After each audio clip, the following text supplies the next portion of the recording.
PCS में पूछे गए महत्वपूर्ण प्रश्न है, माजुली विश्व का सबसे बड़ा आबाद नदी द्वीप है जिसका निर्माण किसके द्वारा हुआ है? तो नर्मदा नदी किसके द्वारा हुआ है? तो माजुली द्वीप जो विश्व का सबसे बड़ा द्वीप है ये ब्रह्मपुत्र नदी पर बना है, न कि नर्मदा नदी पर। ये ऑप्शन ये गलत है, ब्रह्मपुत्र नदी आंसर होगा। आप कमेंट करिएगा क्या मैं सही बोल रहा हूं।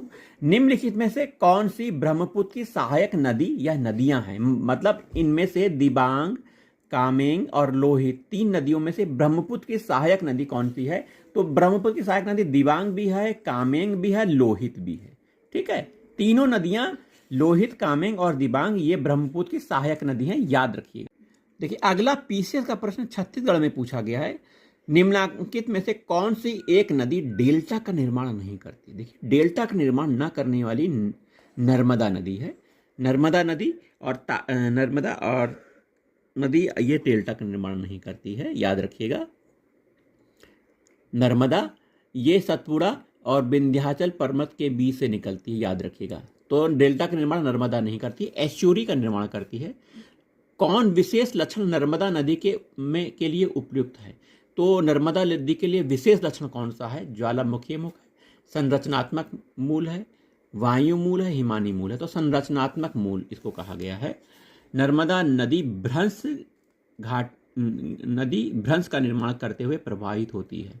संरचनात्मक मूल लक्षण नर्मदा नदी के लिए उपयुक्त है। ठीक है, आगे देखिए अगला क्वेश्चन बहुत इंपॉर्टेंट होने जा रहा है, जो कि पीसीएस में पूछा गया है। छत्तीसगढ़ पीसीएस 2016 का प्रश्न है, निम्नलिखित में से कौन सी विभ्रंश घाटी में प्रभावित होती है? कौन सी नदी विभ्रंश घाटी में प्रभावित होती है? तो डी, ताप्ती नदी आपकी विभ्रंश घाटी में प्रभावित होती है। Very good, very good.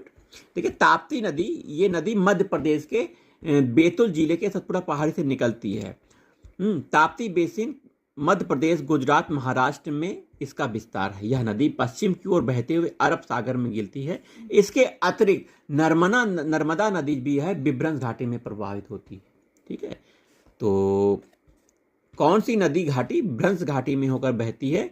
तो ताप्ती नदी भ्रंश घाटी में होकर बहती है। इंपॉर्टेंट प्रश्न था। चलिए